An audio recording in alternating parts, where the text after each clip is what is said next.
So Jamal Knights here with Pietro Menga, who's just signed with the UFC in the past 2 days. What a crazy experience this is for you. Can you describe where you were the moment you discovered this news?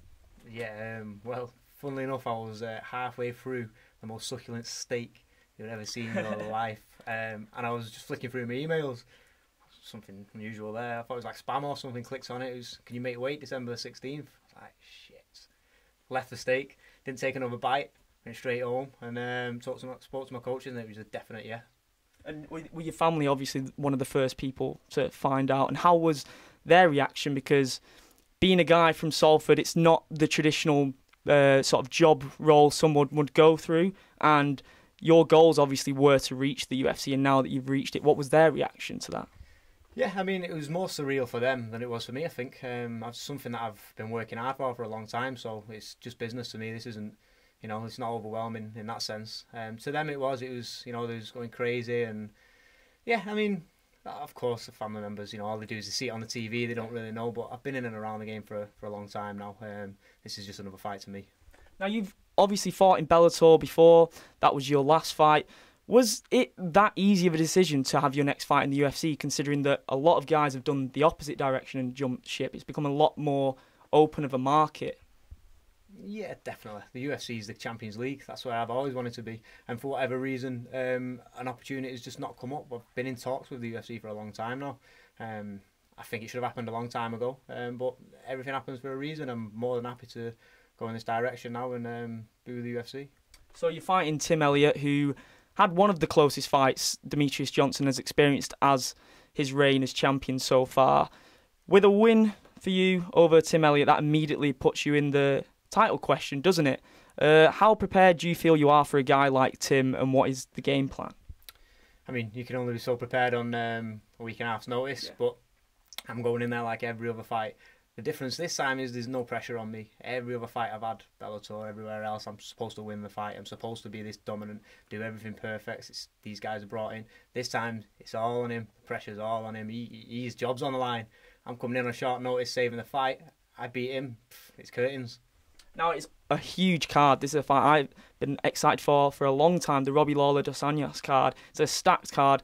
As a fight fan, are you kind of geeking out being in the same room or in the same cage that Robbie Lawler will be fighting in? He's one of the legends of the game, isn't he? That's some experience, that being sat in the changing rooms and seeing these guys walking around. Yeah, I'm happy I've got a free ticket sat ringside there. I'm more than happy with that. It's going to be brilliant. Now, it's a multi-fight deal. They've got a card in London coming up in March. I know you've got one thing at a time sort of thing. But is that a card that you'd definitely be looking to fight on? I mean, the next fight is the biggest fight. The Tim Elliot fight is the most important fight in my career right now, and it's the only thing I'm focusing on. But when I win that fight, the next step will definitely be that'll be my real homecoming. This has been so rushed. It's been a last-minute thing. I'll be able to enjoy that and soak it up, and just really that'll be in me introducing myself to the Manchester fans. Now, I don't know if it is Bruce Buffer that's doing it on Fight Night, but will you be hailed from Salford or Manchester? Oh, well, I mean, I might see if I can go. Salford, see if I can go with the Salford Greater Manchester angle.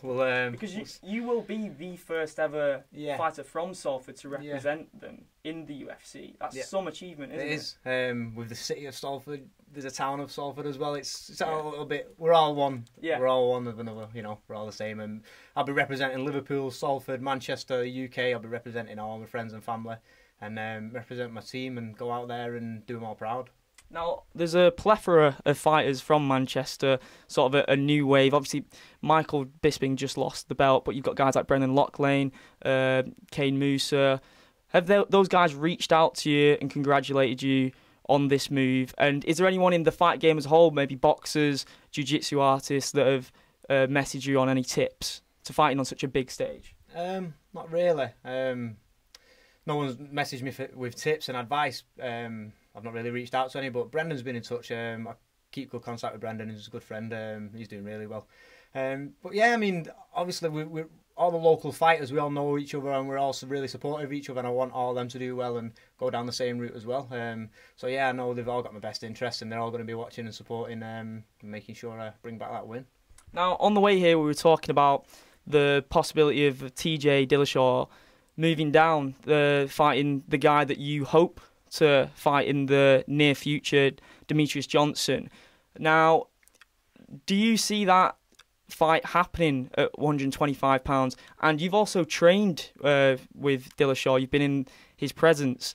What things have you learnt from, one of the pound for pound greatest fighters on the planet? And do you feel like you can use some of the things that he's sort of taught you come fight night? I didn't learn anything from TJ. You learned nothing from I didn't learn anything from him. I learned a lot from the coaches, and he was a sparring partner. That's all he was. I think if he fights Demetrius Johnson, 125 or 135, he's getting beat. He's a brilliant champion, TJ, and he's got an excellent style. Trains with Dwayne Ludwig, who's he gave me a lot of advice, and I picked up a lot of tips off his coach, Dwayne Ludwig. But yeah, I mean, I think that's a whitewash. I think Demetrius goes in there and beats him every time. Maybe 125, he stops him early. 135, he's going to drag out a little bit closer. But no, that's my opinion on the fight. I think TJ's running into a brick wall with Demetrius, just too fast. Now, we were talking about the immense media coverage the UFC gets, how it's obviously a beast within itself compared to other organisations. Are you sort of wary on the persona? Are you focused on the persona that you give off, considering that it is a sort of new age of the sport when you've got guys like Colby Covington? He's making headlines because he's talking. And in a sense, yeah, he's performing in the ring, but he's more getting attention for what he's doing outside of the ring. Yeah, I think you can talk rubbish and still be a respectable person and carry yourself well. You've got a lot of people who you're the role model for, and I think it's a difficult one. You have to draw a line somewhere. There's trash talk to create rivalries and get fights made. Everybody's got to do that, all people calling people out all the time. But then you've got to draw a line. So I personally, I'll keep my moral boundaries nice and high. I'm not going to be going out there talking rubbish and, I'm not going to disgrace myself or my friends, family, my team like that. I wouldn't like to go down that route personally. But as they say, all news is, good news is in the public eye all the time. Maybe He gets a pay rise. Maybe he gets knocked out off a doom. Who knows what's going to happen? But yeah, I've recently opened an MMA academy as well myself, and one thing that's inspired me massively to go down this route and just take a snap, just like, yeah, I'm taking this fight, is I have a really big junior program in place. It's only been running 12 months, but it's absolutely exploded. I've probably got about 45 juniors, 6 to 12-year-olds, and obviously I'm probably a big part in some of their lives now. And I look at them and think, well, this is a risk on a week's, 2 weeks' notice. I want to show them that you're not going to get anywhere in life unless you're taking risks and prepared to, put it out there, and big risk, big reward. So are you really embracing the idea of being a role model to these students of yours? Yeah, I mean, I feel in a weird kind of way, I feel like I've kind of been a bit of a captain or leader for quite a while. All the less experienced fighters around me, they'll come to me for advice, or people that join the gym and they want to just chat. I feel like I'm already a role model for a lot of people. The people in the gym probably see me as now the UFC fighter representing their team and their gym, and I know they hold that name with a lot of pride. So I'm not going to go out there and do anything to make that detriment that. I'm going to go out there and make them all proud. Okay, let's rewind back to your first memories of the sport. What was your fondest memory that made you fall in love with the sport of MMA, if there is one single one? And how did that decision come about to pursue that as a professional career? I mean, the first memory I had of MMA was watching the DVDs, coming in from training Thai boxing, and I'm walking through the lobby, and mum, uncle will be in the front room watching. I was like, I don't like that rolling around. I don't like grappling stuff. I'm strictly Thai boxing. That's kind of a threat to what I've been doing. And then slowly, kind of things just started to fall into place. I started to go to a wrestling gym, started to do a little bit of submission grappling, and things just like kind of evolved within themselves. The moment I knew I was going to take it serious, I was already quite a few fights in as an amateur, and I sat down with my mum and I was like, look, I want to make a go of this and go full time, and this isn't just a joke, it's not just a hobby for me. I want to get to the UFC. Within a couple of years, that was my goal. How can I do it? And she was like, look, I'm going to help you, look after you, support you. And I just had like part-time jobs here and there so that I could train full time. And it was a horrible first couple of years, but I already feel like I'm in a position where I can now help without needing the UFC profile. I've already helped a lot of people along the way, which maybe I didn't always have that help other than couple of coaches and family members. So that's what I'm trying to do now. I'm trying to be a good role model and someone that they can come to, whether it's one of the kids in the gym or one of the fighters or whoever it is. Hopefully I can give a bit of advice or help in however I can. Was there anyone you looked up to as a role model growing up that you still sort of hold dearly to your development as a fighter? Yeah, I mean, one person who first person to hit me square in the face with an MMA glove was Paul Cahoon, and I was training with Paul Cahoon when I was like 16 years old, 17. He beat me up and down the mat, but he's taught me a lot of valuable lessons in life. That sometimes you've got to take that hard road. You've got to just suck it up and get on with it. And that man would fight anybody in a heartbeat. And yeah, he's somebody that from an early age I was like, wow, this guy is unbelievable. So yeah, I mean, he's people like Ramon Decker as well, Giorgio Petrosian, Marcelo Garcia, obviously legends in their own right. As I'm coming up, I've kind of done a little bit more of my homework than just going to training. I'd be sitting up studying them, taking areas of the game, trying to implement it. So yeah, there's a lot of people like that. It's too many to mention. I have a feeling that it's not yet sank in, that you're kind of in auto flight mode at this point because it's happened so quick. Is it one of those things where it's going to sink in that you are a UFC fighter as soon as your feet touch the canvas? Maybe. We'll see when we're under those bright lights. Maybe. At the minute, I'm taking it all in my stride, enjoying it, enjoying the process. And yeah, I mean, no, it is a big deal signing with the UFC. It's a massive opportunity and it's the biggest career break I've had. But I'm at a point in my career now where that's what I want, that's what I need. And I'm not going to let the nerves and stuff like that affect me. I'm going to take it all in my stride and I'm just going to enjoy it. And a happy fighter is a good fighter.